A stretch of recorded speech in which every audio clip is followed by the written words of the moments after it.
Hey, this is Steve Zook. Welcome back to Pokesoo Channel or Reverb, wherever you might be seeing this. See, I'm showing this guitar again because I was kind of far from the mic last time.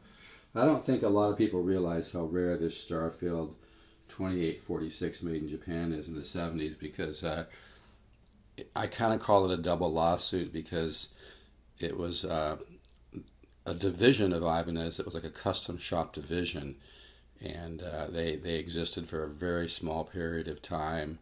And they copied things like the three-piece back, which is patented by Martin. They copied the Guild logo. So, it's even more rare and more lawsuit than like an Ibanez guitar that says Ibanez on the headstock. That's why I call it a double lawsuit. This guitar sounds incredible.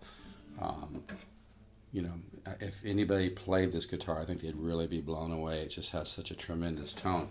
But I wanted to just get a little bit closer to the mic here.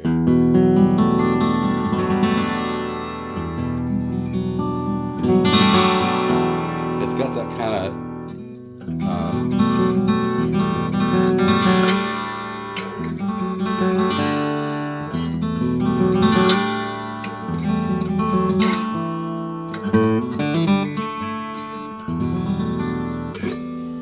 this is one of the nicest guitars I've ever had.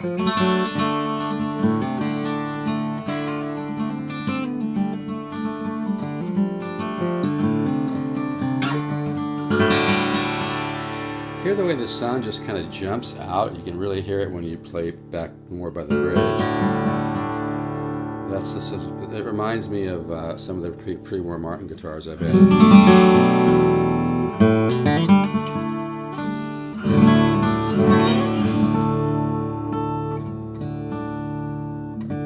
These new strings are stretching.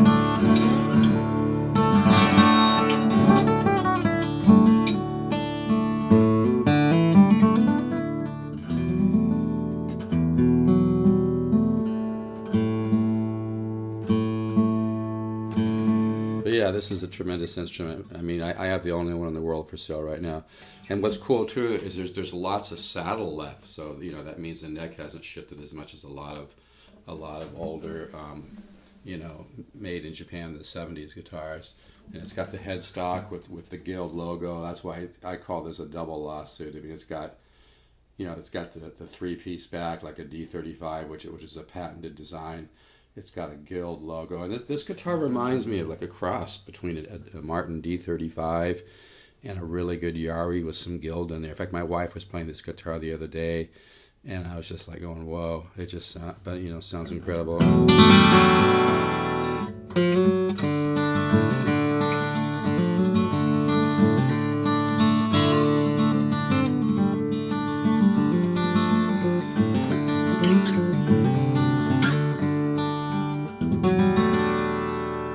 I'm just using a $100 Zoom Q3 too.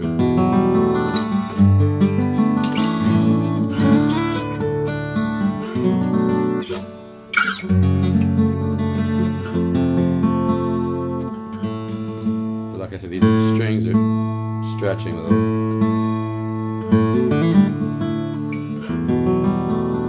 But the thing about a great tone on an acoustic guitar is that everything blends so well. The bass, the treble, the mids, and it's got the overtone series, and it kind of blooms.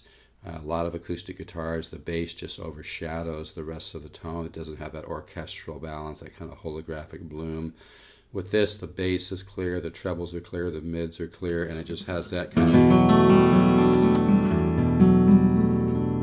Only way I can describe that tone is kind of a pre-war Martin tone.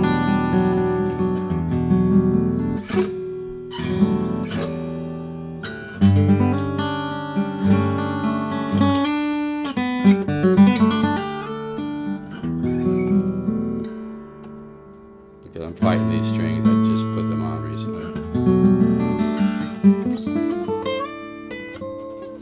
Yeah, this is real tone.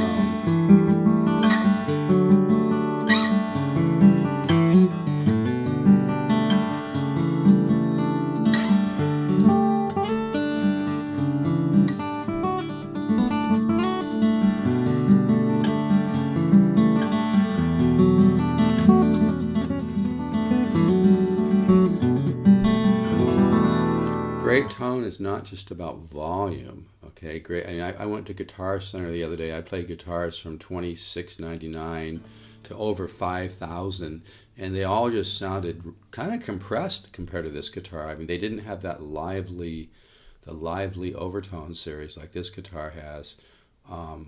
Sure, those guitars will open up a little bit, but you can't fake old wood. You can't fake old wood, and the Japanese know more secrets about making a great guitar than anybody. Just, yeah, if you've ever played a great, Yamaha Nippon Gakka FG180, that kind of, but the Japanese just know some great secrets to guitar design, and also the three-piece back adds to the wonderful tone. That this is old wood. This is a lot of guitar.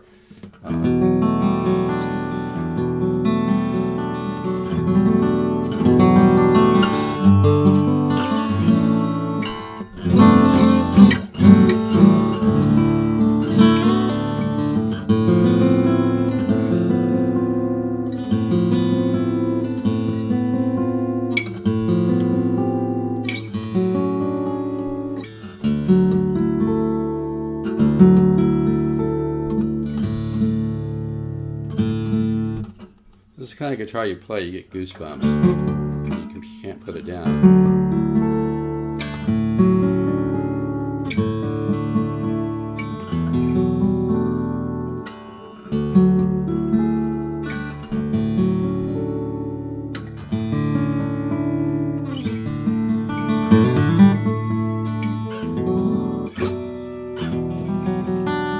Yeah, it's got that kind of Alvarez Yairi, the way the tone kind of jumps out and just speaks out of the guitar. This is the kind of guitar that you can, I think the other day I changed strings and I flipped the guitar over, and even just my thumb kind of rubbing against the side of the guitar, it started to hum. This is a lot of guitar.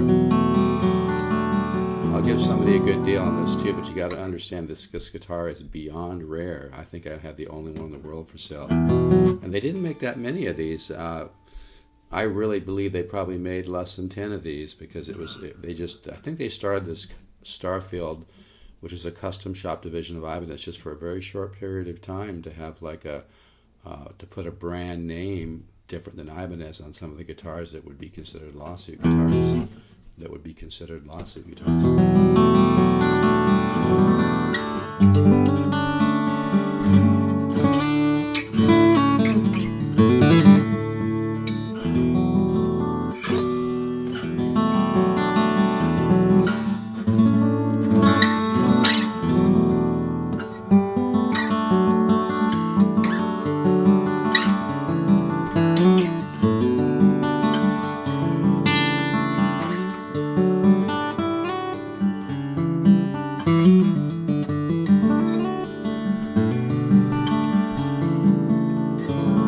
This is the kind of guitar, when you play it, man, you just fall in love with the tone. It's just something that somebody's going to want to buy this. I'm really going to miss this, but I hope it goes to a good home.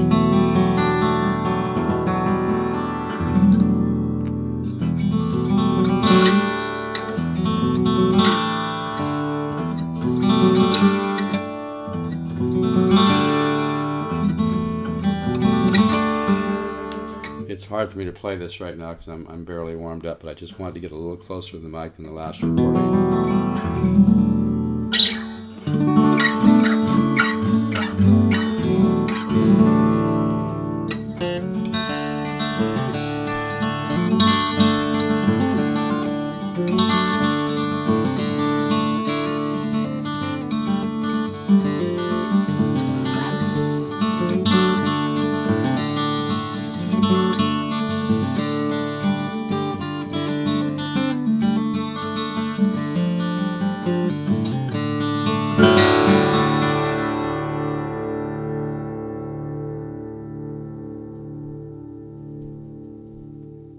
You could go to 150 guitar stores, you wouldn't find this. You can spend hours online looking for one of these, you won't find one. I think it's got a couple 2 or 3 really small dings, but I mean overall this thing is clean. I'd give it like maybe a 9- or something. But this is a gorgeous guitar. Like I said, it's got saddle left, which is a really good sign. It shows the neck hasn't had that shifting that most 70s Japan guitars have. It's just a gorgeous guitar all the way around. I don't know what else to say. I probably should just keep it, but you know, I'd like it to find a good home. I can't keep everything I fall in love with. I work really, really hard to find great guitars to sell. I have to really believe in them to sell them. This thing sounds amazing.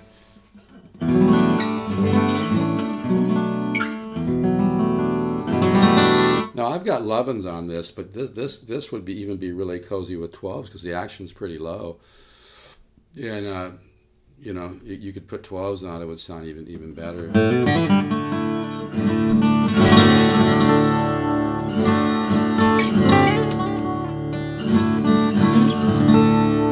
Yeah, what a guitar, huh?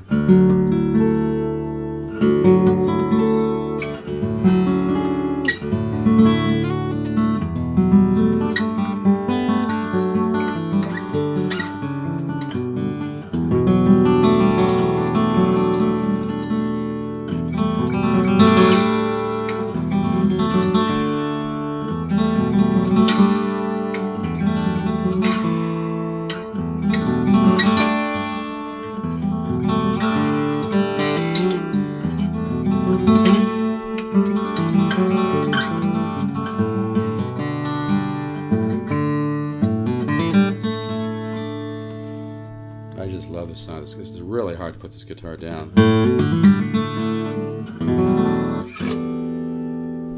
Alright folks, take care. Super rare. Really a lot of guitar. I'm going to miss this one, but I'm going to really enjoy having some time with it. I hope I can do some recording with this before somebody buys it. Anyway, and the back is just stunning. This is old wood too, folks. Alright, take care.